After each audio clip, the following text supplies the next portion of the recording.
What's up, world? You're tuned into 423 FM. You already know we've got you covered with your daily dose of celebrity drama. Now let's get into it. Hey, what's up, guys? Welcome back to the 423. Simone has been getting a ton of backlash all week over some of her comments in relation to the type of men she dates, but now people have a whole new reason to slander the IG comedian. First, a little backstory. Simone was on Nick Cannon's morning show last week, and from that interview, one clip ended up going viral, which included her saying that she would never date a guy who works a 9-to-5. When Nick asked what she was looking for in a partner, she said he can't have a 9-to-5 because she thinks entrepreneurs should date entrepreneurs. Here's the clip. He can't have a 9-to-5. What? Why not? You don't want him to have an honest job? I mean, he could be a hustling entrepreneur. So you want him to be you want CEO status? Yes. Okay, he can't so like he can't clock in and clock out. No. Damn, I think Simone. Entrepreneurs should date entrepreneurs. Okay, but still, there's people who have really good jobs with vocational skills. If he's a mechanic, I'm sure, but no, you're not gonna understand my lifestyle. You're not gonna understand why I'm up at 3 a.m. Damn, you're making this hard for me. Okay, all right. You know, he has to be an entrepreneur, a business owner. He getting one of them stimulus packages from Donald Trump, one of them small business loans, and he ain't buying jewelry with it. Or moving into that direction. Yeah. Almost immediately, people all over the internet started going in on Simone, ridiculing her for shaming people with honest jobs and thinking she's too good for someone just because they don't run their own business. Plus, a lot of people who are entrepreneurs have 9-to-5s as well because they can't afford to just rely on the business they're trying to build. So her idea that people with quote-unquote regular jobs and entrepreneurs being totally different populations who just can't understand one another isn't so black and white. And a lot of people pointed out the fact that she was living out of her car just a few years ago, so she really shouldn't be so quick to judge how others are making a living. So as the Simone slander was rolling in, she issued a response on Twitter, posting a video further elaborating on what she meant. In her caption, she wrote, "Not the lives people want for you. It has to be in his mindset. That's what turns me on. I had a 9-to-5 and I dated a 9-to-5 guy because we were like-minded. I elevated now. I need my man to elevate with me. Learn how to manifest by getting my book, We Restocked." Baby girl, baby boy, everything in my life, I have manifested it. These edges, they were gone as fuck, manifested them back, okay? This waist.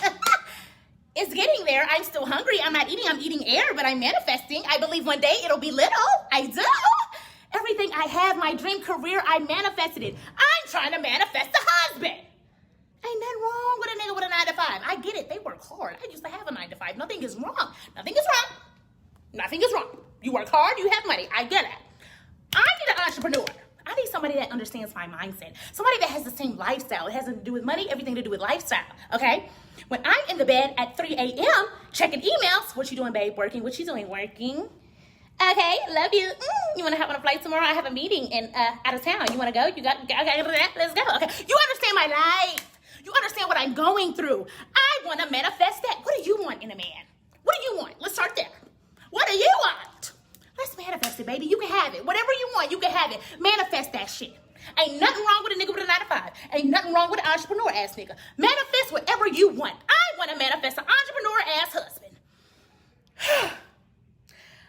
I don't care what you do. Entrepreneur. Graphic designer. Sell t-shirts. Sell drugs. Rapper. You could be a rapper. A becoming rapper. D-list. I don't give a fuck. Entrepreneur. Okay? At this point, I'm about to rebuy my book. I'm about to rebuy my book so I can manifest my husband. Whatever you want, you can manifest it. Link in bio. Book just restocked. We will sell out. Good luck.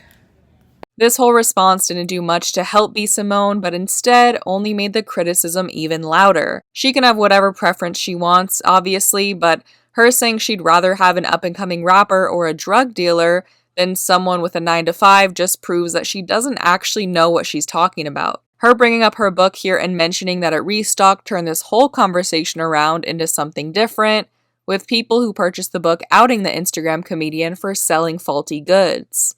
It all started when a woman on Twitter posted a video flipping through the book, which is titled Baby Girl, Manifest the Life You Want, and as you can see here, this thing is terrible quality.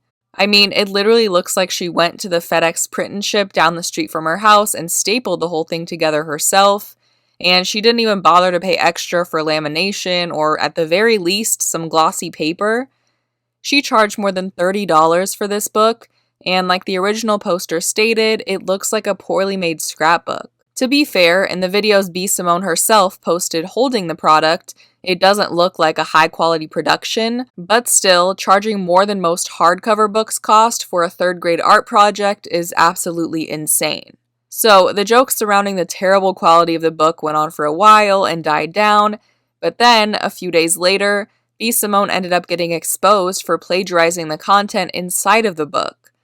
A woman named Elle posted to Instagram accusing B. Simone of copying her content, writing, "It's been brought to my attention that B. Simone is selling a book with my content in it word for word. She's making a profit off of plagiarized content of smaller content creators and calls herself an entrepreneur. Here's a shot of my content and then her book. This is not entrepreneurship, it's disgusting." The two photos are exactly the same, including questions like, "What do I love about my life?" and "Where do I want to be in 5 years?" copied word for word in the exact same order. And this girl does have a whole blog titled 50 Questions to Answer to Find Your Best Self. That was posted in October of 2019, which was published before B. Simone started selling her book a couple months ago. Another page called The Happiness Planner replied to Elle's tweet about being copied, saying that their content was stolen by B. Simone as well, writing, "We just bought their book and found at least 3 pages so far that are exact copies of our printables, even the font. I mean, they could have at least modified them a bit, but no." And the replies beyond this are filled with other people finding more and more pages that B. Simone just pulled straight from Pinterest and put into her book. B. Simone's manager did reply to these claims, writing a comment on Instagram saying, "Definitely a mistake. You have to imagine she hired a design company. Please check your DMs. We are in a lawsuit with the firm. We are trying to work this out." This excuse makes no sense. Unless B. Simone admits to not doing any of the work to actually write her book herself and just outsource the entire thing, then this is her fault. A design company doesn't come up with the content in your book, they design it. So what her manager is claiming here is that B. Simone just happened to write identical lists to those available on Pinterest, and when she sent that text to the designer, they just so happened to design it exactly like some pages already available on Pinterest. She could have come up with a better excuse than that, but apparently, just like her client, she's too lazy to do that much work on her own. The craziest part of all of this, to me, is that B. Simone easily could have gotten away with this plagiarism by just switching a few things around and changing the fonts a little bit. Every self-help book is pretty damn similar. I don't think you're going to open up a book about manifestation and see anything mind-blowingly different than anywhere else, so it's pretty hard to prove someone stole from someone else, unless you just copy and paste the whole thing, which is what B. Simone did. She sold over 45,000 copies of this book, made more than $1 million off of it, and not only is it awful quality, but it's literally a Pinterest scrapbook. I'm sure she'll still have people who are fans of hers after this, but for the most part, I can really see this whole debacle really hurting her career because it proves that she doesn't actually value her supporters and is just trying to make a quick buck. Anyway, I want to know what you guys think about this. Are you surprised that B. Simone plagiarized her entire book? And if you were a fan of hers before this, will this make you stop supporting her? Leave your thoughts down below in the comments, subscribe to the 420 Thief for more videos, and if you like this one, just give it a quick thumbs up. That is it for today. I will see you guys next time. Bye.